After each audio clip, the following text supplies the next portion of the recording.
और यही रंगीन होता है इसलिए कि ये पक्षी और कीटों को आकर्षित करता है। ठीक, उसके बाद देखिए ये फूल का जो अगला भाग है ये वाला जो आपको पीला कलर का ऊपर में दिख रहा होगा यहाँ। हेलो दोस्तों, आज हम लोग बायोलॉजी का एक जनरल चैप्टर में बड़ी इंपॉर्टेंट क्वेश्चन आता है कि फूलों का संचित्र वर्णन करें। ठीक है, तो इसके बारे में आज हम लोग जानकारी लेंगे। तो आइए पहले बोर्ड पे समझिए, उसके बाद प्रैक्टिकल आपको हम दिखाएंगे। ठीक, आइए ध्यान से देखिएगा।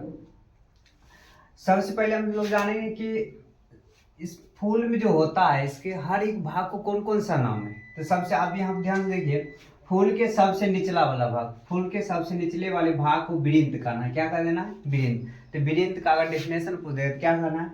वह भाग, फूल का वह भाग जो डंठल से होकर जुड़ा हो उसको क्या कह देना है? वृंत कहना है। तो फूल का सबसे निचले भाग को हम लोग क्या कहेंगे? वृंत। वृंत से जस्ट ऊपर बढ़ेंगे तो वृंत से ऊपर बढ़ने के बाद आ जाता है पुष्पासन। ठीक है, क्या आता है? वृंत के जस्ट बाद कौन आता है? पुष्पासन। तो पुष्पासन का मुख्य कार्य क्या होता है? तो आप याद रखिएगा, पुष्पासन का मुख्य कार्य अगर पूछ देगा क्या होता है तो याद रखिए, कली। जब फूल सूखा हुआ रहता है, जब पूरा खिला हुआ नहीं रहता, तो उस अवस्था को हम लोग क्या कहेंगे? कली। क्या कर देना है? कली। तो पुष्पासन कार्य क्या होता है? फूल के कली को सुरक्षित पहुंचाना। ठीक, उसको सुरक्षित बनाकर रखे रहना। ठीक, उसके बाद अगला टॉपिक आ जाता है कि फूल के पुष्पासन की जो हरा वाला जो भाग होता है, ऐसे पुष्पासन का रंग भी हरा ही होता है, लेकिन उससे जो बाहर वाले भाग होता है उसको हम लोग कहेंगे बाह्य दलपुंज। क्या कहना है? बाह्य दलपुंज। तो बाह्य दलपुंज का रंग होता है हरा। कैसा रंग होता है? हरा रंग का होता है। बाह्य दलपुंज का रंग कैसा होता है? हरा। हरा आप ध्यान समझिएगा, पर शायद यदि पेड़ के बारे में यदि आपको जानकारी होगा तो ये पता होगा कि प्रकाश संश्लेषण क्रिया पेड़ के किस भाग में होती है। तो आप याद रखिए, हरे वाले भाग में। इसका रंग कैसा होता है? हरा। तो यहाँ क्या बनेगा? प्रकाश संश्लेषण कार्य। कौन सी होगा यहाँ पर? प्रकाश संश्लेषण कार्य होगा। कहाँ पर? तो पुष्पासन। ये भी क्वेश्चन ऑब्जेक्टिव घुमा पूछा जा सकता है कि फूल के किस भाग, कौन सा भाग प्रकाश संश्लेषण भाग लेती है। तो आप याद रखिए, बाह्य दलपुंज, जिसका रंग कैसा होता है? हरा। और इसका कार्य क्या होता है? तो ये प्रकाश संश्लेषण में भाग लेती है। और अगला टॉपिक है, इसमें एक और जानकारी ले लीजिएगा कि ये भी क्या करता है? फूल को सुरक्षित रखने में कार्य करती है। तो बाह्य दलपुंज के बाद आ जाता है अगला, जो यहाँ पे देख रहे हैं लाल रंग से जो बना हुआ इसको कहेंगे दलपुंज। क्या कहना है? दलपुंज। क्या कह देना? दलपुंज। दलपुंज का कार्य क्या होता है? तो दलपुंज का कार्य होता है कि कीटों और पक्षियों, छोटे छोटे जो पक्षी होता है जिसको आप फुल चौबियर देखे होंगे, उसको आकर्षित करना था। आकर्षित क्यों किया जाता है जिसके बारे में आगे हम लोग जानकारी लेंगे। कि इसका मेन कार्य याद रखिएगा, पूछा जाता है कि दलपुंज का मेन कार्य क्या होता है। तो याद रखिएगा, दलपुंज का कार्य होता है कि फूल, कीटों और पक्षियों को आकर्षित करना। आप यहाँ से एक क्वेश्चन का जवाब दीजिएगा।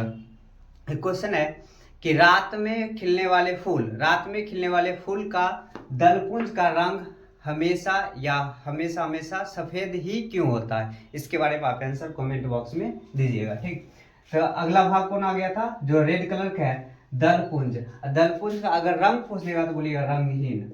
रंगीन कैसा होता है? रंगीन होता है, सब कलर का होता है, लाल पीला हरा सब कलर का होता है। ठीक, उसके बाद अब ये रहा फूल का बाहरी भाग। ठीक, तो बाहरी भाग में कौन कौन सा याद रखना है? सबसे निचले वाले भाग को वृंत। वृंत के जस्ट बाद रहेगा पुष्पासन। पुष्पासन के जस्ट बाद रहेगा बाह्य दलपुंज। और दलपुंज के बाद, बाह्य दलपुंज के बाद रहेगा आपका दलपुंज। आप फूल के आंतरिक भाग जो निषेचन में या तो कोई फल को निर्माण करने में भाग लेते थे, इसमें आप समझिएगा इसको दो भाग में बांटा गया, एक नर और एक होता है मादा वाला। तो नर मतलब आप समझिए कौन सा आता है? तो पुरुष वाला, पुरुष वर्ग के लिए आता है। और मादा मतलब स्त्री के लिए आता है।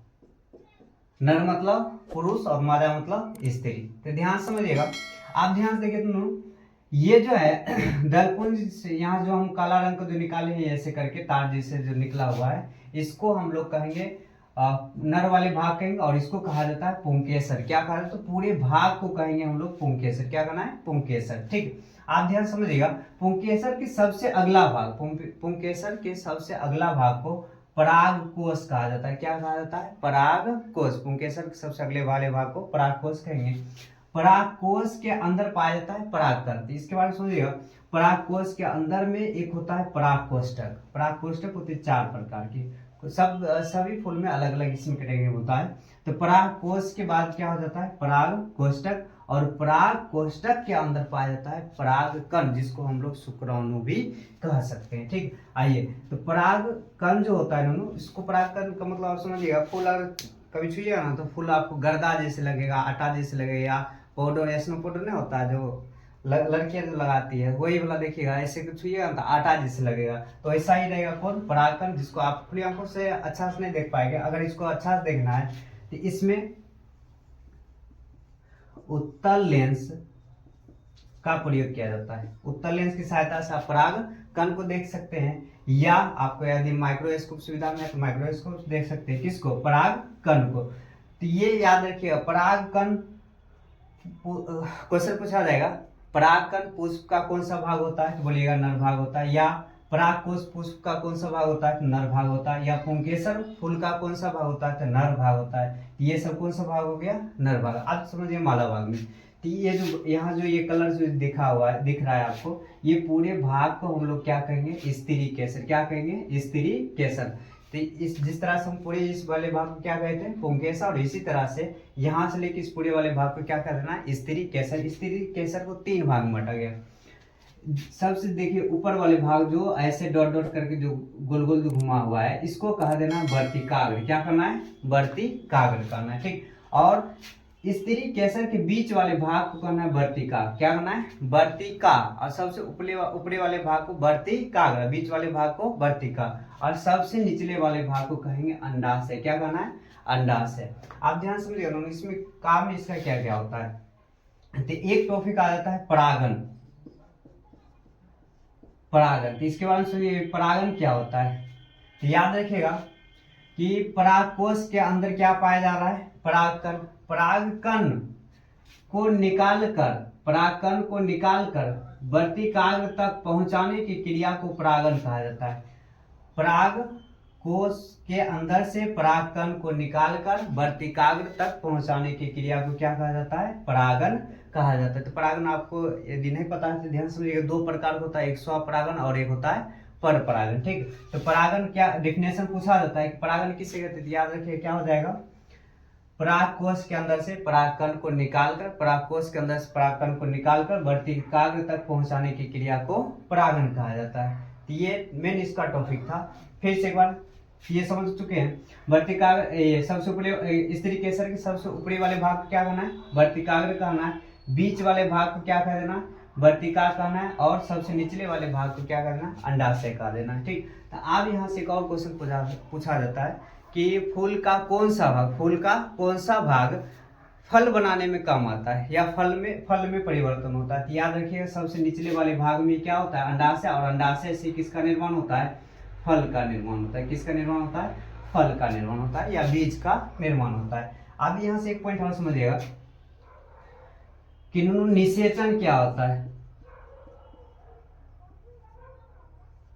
निषेचन, ठीक, निषेचन क्या होता है। तो निषेचन आप यदि जनन चैप्टर पढ़ लिए हो तो बहुत अच्छा है। अगर आपको मालूम होगा निषेचन क्या होता है, तो इसमें फूल के बारे में निषेचन क्या होगा कि ये इसको हम लोग परागकण क्या होता है, शुक्राणु बोले हैं, और स्त्री केसर के वर्तिकाग्र वाले भाग में जो पाया जाता है उसको अंडाणु कहेंगे। ठीक है, तो ये एकरा में जाकर मिलेगा, तो यहाँ से मिलने के बाद शुक्राणु और अंडाणु को मिलने की क्रिया को ही निषेचन कहेंगे। शॉर्ट में डेफिनेशन आता है, निषेचन किसे कहते हैं, शुक्राणु और अंडाणु को मिलने की क्रिया को निषेचन कहा जाता है। ये क्वेश्चन पूछा जाएगा कि निषेचन क्रिया कहाँ होती है, तो यहाँ से मिलकर ये इसके नीचे आएगा, और यहाँ वर्तिकाग्र वाले भाग में एक चिपचिपा सा भाग होता है जिसको वर्तिकाग्र कहते हैं, और इस वर्तिकाग्र वाले भाग में निषेचन क्रिया होता है। क्या होता है, निषेचन का क्रिया होता है। तभी हम लोग शॉर्ट में इसकी जानकारी लेंगे। ये सब अगर बोलिएगा तो दूसरा चैप्टर आपको हम दूसरा टॉपिक बना दे सकते हैं। ठीक, आप समझिएगा कि अब इतना आप क्या क्या बोल दिए, कुछ तो याद नहीं हुआ होगा। ठीक है, अब इस फूल से देखिए, ठीक, ध्यान से देखिए कौन सा फूल है, कमेंट कीजिए। ये फूल के यहाँ से जो डंठल से जुड़ा हुआ है, आप ध्यान से देखिएगा, इस डंठल वाले भाग से जो यहाँ फूल के जो पास से जुड़ा हुआ है, इसको कहेंगे सबसे निचले वाले भाग को वृंत। क्या कर देना है, वृंत। वृंत से सबसे एक इसके बाद जो ऊपर वाले भाग ऐसे कर जो निकला हुआ ये वाला, इसको कह देना है पुष्पासन। क्या कह देना है, पुष्पासन।